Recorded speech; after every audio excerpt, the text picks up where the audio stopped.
Hi friends, welcome to my channel Krisa's Kitchen Recipe. இன்னைக்கு வீடியோல நம்ம சிம்பிள் அண்ட் ரொம்ப ஹெல்தியா செய்யக்கூடிய இன்ஸ்டன்ட் பிரேக்ஃபாஸ்ட் எப்படி பண்றதுன்னு தான் பார்க்க போறோம். மார்னிங் டைம்ல ஏதாவது லைட்டா ஃபுட் எடுத்துக்கணும் அப்படின்னா கண்டிப்பா இந்த ரெசிபியை ட்ரை பண்ணி பாருங்க. 5ல இருந்து 10 நிமிஷத்துலயே செஞ்சிடலாம். ஹெல்தியாகவும் இருக்கும், அதே சமயத்தில் ரொம்ப டேஸ்டாகவும் இருக்கும்.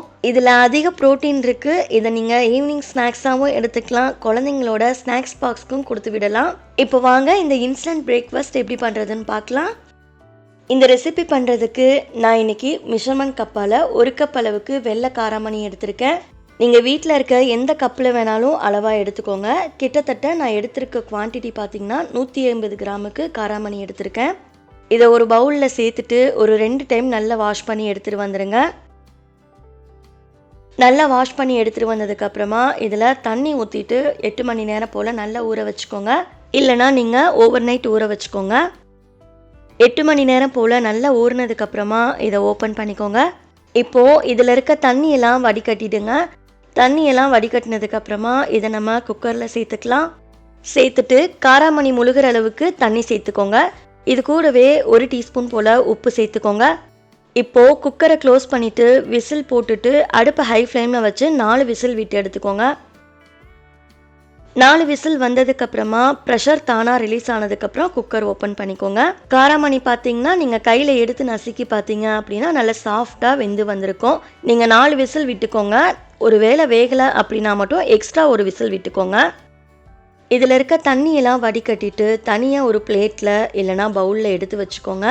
அந்த தண்ணியை நீங்கள் வேஸ்ட் பண்ண வேணாம். ரசம் பண்ணும்போது இல்லைனா குழம்பு பண்ணும்போது அதை நீங்கள் யூஸ் பண்ணிக்கோங்க, ரொம்ப நல்லாயிருக்கும். அடுத்து இந்த ரெசிபி பண்ணுறதுக்கு ஸ்டவ்வில் ஒரு பேனை சூடுபடுத்திக்கோங்க. நல்ல சூடானதுக்கப்புறமா 1 டேபிள் ஸ்பூன் எண்ணெய் சேர்த்துக்கோங்க. எண்ணெய் காஞ்சதுக்கப்புறமா 1 டீஸ்பூன் உளுத்தம்பருப்பு சேர்த்துக்கோங்க.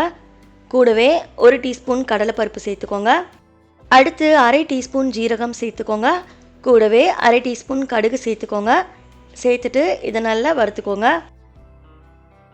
நல்லா இதோட கலர்லாம் பொன்னிறமானதுக்கப்புறமா அடுத்து இதில் ஒரு பொடியாக நறுக்குன வெங்காயம் சேர்த்துட்டு நல்லா வதக்கி விட்டுக்கோங்க. வெங்காயம் பார்த்திங்கன்னா ரொம்ப வதங்கிடக்கூடாது, 1 நிமிஷம் போல் நல்லா வதக்கி விட்டுக்கோங்க.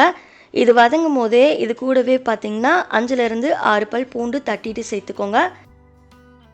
கூடவே காரத்துக்கு 2 பொடியாக நறுக்குன பச்சை மிளகாய் சேர்த்துக்கோங்க. அடுத்து இது கூடவே 1/4 டீஸ்பூன் பெருங்காயத்தூள் சேர்த்துக்கோங்க. சேர்த்துட்டு இதை நல்லா கலந்து விட்டுக்கோங்க. இதை நல்லா கலந்ததுக்கப்புறமா அடுத்து இதில் நம்ம வேக வச்சுருந்த காராமணியை உள்ளே சேர்த்துக்கலாம். அடுத்து இது கூடவே 1/4 கப் போல் துருவின கேரட் சேர்த்துக்கோங்க. இதுக்கு தேவையான அளவுக்கு உப்பு சேர்த்துக்கோங்க. சேர்த்துட்டு இதை நல்லா மிக்ஸ் பண்ணி விட்டுக்கோங்க. உங்ககிட்ட மாங்காய் இருந்தால் கூட 2 டேபிள் ஸ்பூன் போல் துருவிட்டு சேர்த்துக்கோங்க, ரொம்ப ரொம்ப நல்லாயிருக்கும். இதை நல்லா கலந்ததுக்கப்புறமா அடுத்து இதில் பொடியாக நறுக்குன மல்லி கொஞ்சமாக சேர்த்துட்டு நல்லா மிக்ஸ் பண்ணி விட்டுக்கோங்க. நல்லா மிக்ஸ் பண்ணதுக்கப்புறமா நம்ம ஸ்டவ் ஆஃப் பண்ணிக்கலாம். இதை இறக்குனதுக்கப்புறமா கடைசியாக இதில் 1 டேபிள் ஸ்பூன் லெமன் ஜூஸ் சேர்த்துட்டு மிக்ஸ் பண்ணி விட்டுக்கோங்க. அவ்வளோதான், ரொம்ப ரொம்ப ஹெல்த்தியான இன்ஸ்டன்ட் பிரேக்ஃபாஸ்ட் சூப்பராக ரெடி ஆகிடுச்சு. மார்னிங் டைமில் ஏதாவது சிம்பிளாக சாப்பிடணும்னு தோணும்போது கண்டிப்பாக ட்ரை பண்ணி பாருங்கள், நல்ல ஃபில்லிங்காக இருக்கும். ட்ரை பண்ணி பார்த்துட்டு உங்களோட ஃபீட்பேக்கை ஷேர் பண்ணிக்கோங்க. இந்த ரெசிபி உங்களுக்கு பிடிச்சிருக்குன்னு சொல்லி நினைக்கிறேன். வீடியோ பிடிச்சிருந்தா லைக் பண்ணிவிட்டு சேனலை சப்ஸ்கிரைப் பண்ணிக்கோங்க. நெக்ஸ்ட் ஒரு ரெசிபி வீடியோவில் பார்க்கலாம். தேங்க்ஸ் ஃபார் வாட்சிங். பபாய்.